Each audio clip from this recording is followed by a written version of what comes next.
Hey there, everyone. It's GG Sober Sun. December 1st. AA thought for the day. It's a little gloomy here in December, but it's all good. The thoughts that come before having a slip are often largely subconscious. It is a question whether or not our subconscious minds ever become entirely free from alcoholic thoughts as long as we live. For instance, some of us dream about being drunk when we are asleep, even after several years of sobriety in AA.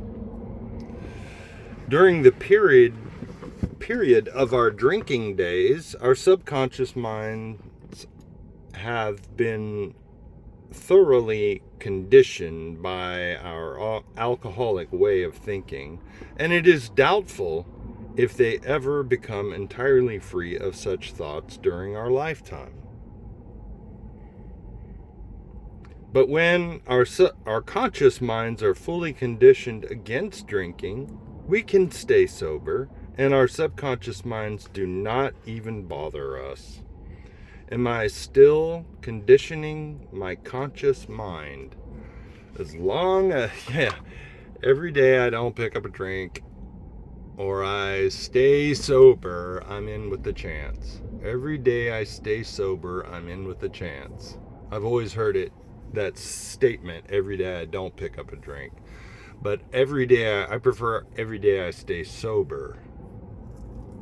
It's easier to do something actively than to not do something. And besides, I've heard the subconscious mind cannot differentiate, like it doesn't hear negatives. Every day I pick up a drink, I'm in with a chance. So I may subconsciously condition my conscious mind to have a drink if I think that way. I don't know if that makes any sense, but I know the last story in the big book, page 5, it's like the second to the last page of the last story in the big book talks about to handle sobriety, I think is the title in the 4th edition. But it talks about it's easier to stay sober than not drink, because most of us have gone without drinking for a long period of time, but then pick up again, right?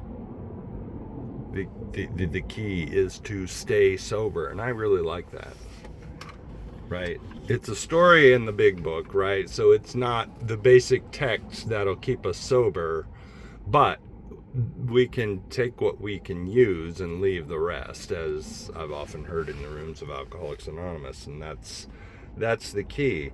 Am I still conditioning my conscious mind? Well, it's kind of like you just become a member of the no matter what club, right? It's not so much conditioning the mind as it is like you just turn off that possibility of ever taking a drink. You stop playing the tapes in your mind of, that it might be nice to have a drink. You stop obsessing, right? They say it's a twofold illness: the obsession of the mind, right, that I can ever take a drink again, and the allergy, or the manifestation of the allergy, the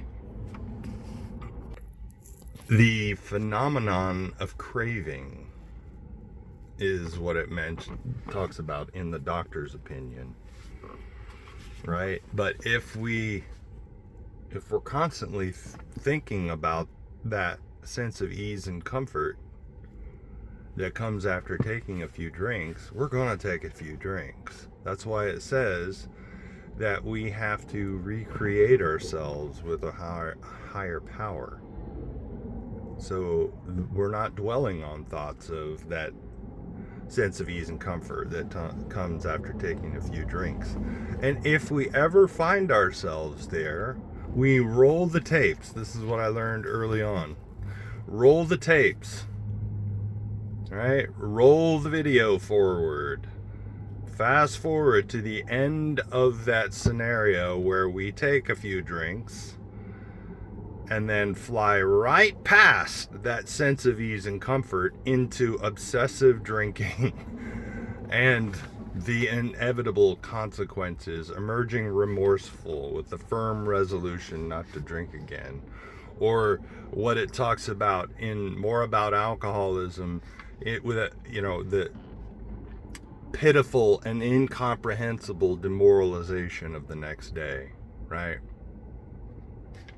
We're not saying we never do think about that sense of ease and comfort that comes after taking a few drinks, but we fast forward to the pitiful and incomprehensible demoralization, and hopefully that will cause us to recoil as if from a hot flame that it talks about after the ninth step promises.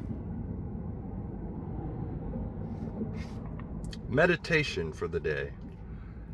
Having sympathy and compassion for all who are in temptation, a condition that we are sometimes in, we have a responsibility toward them. Sympathy always includes responsibility.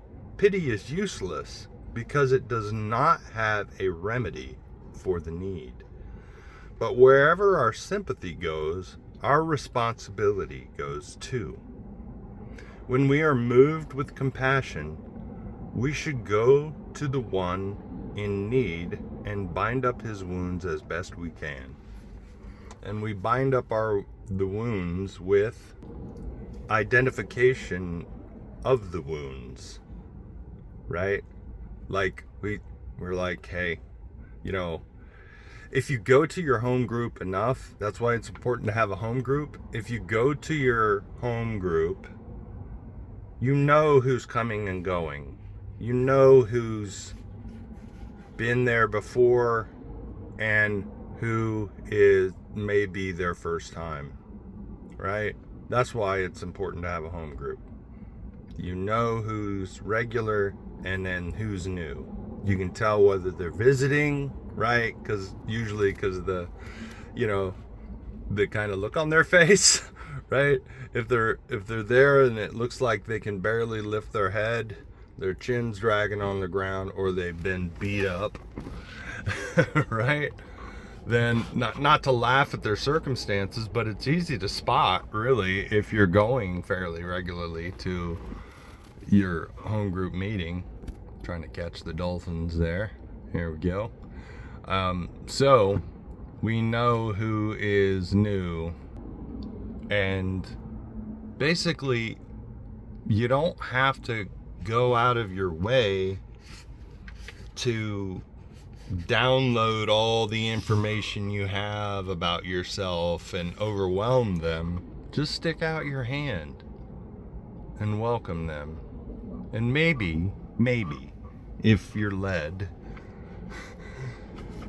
tell them it's going to be okay.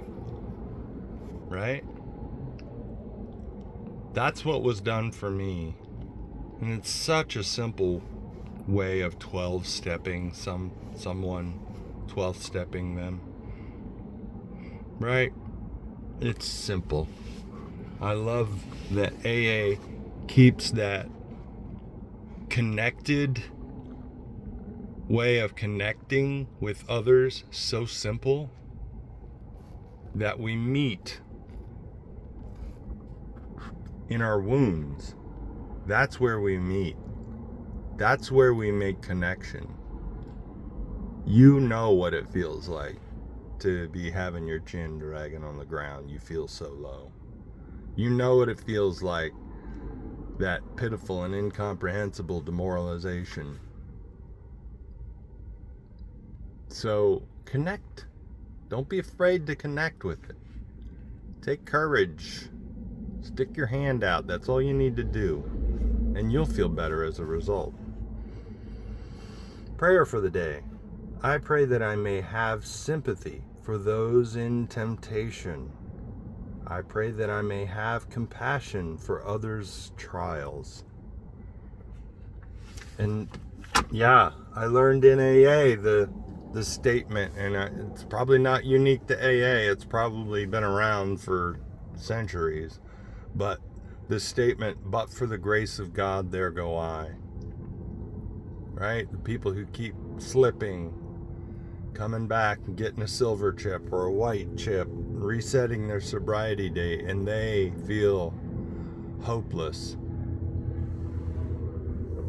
Don't judge them. Right? It's too easy to judge people. It's too easy.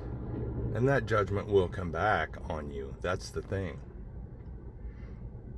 So, but for the grace of God, there go I. In gratitude,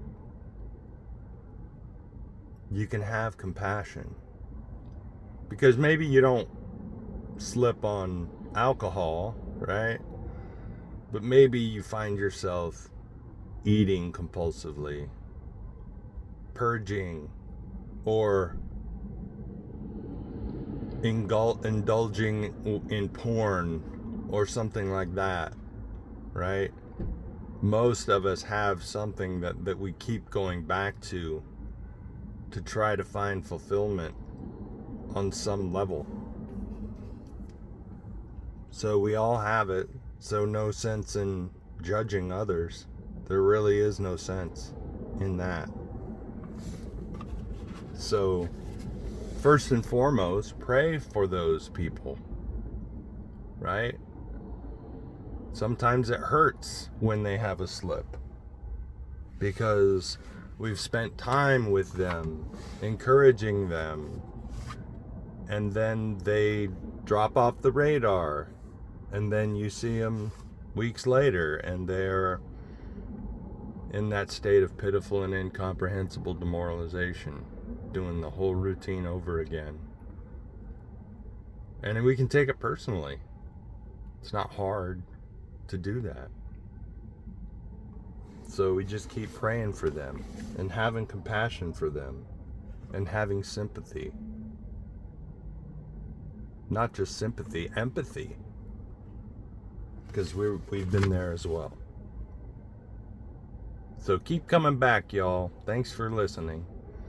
Look up, aim up, rise up. Love you.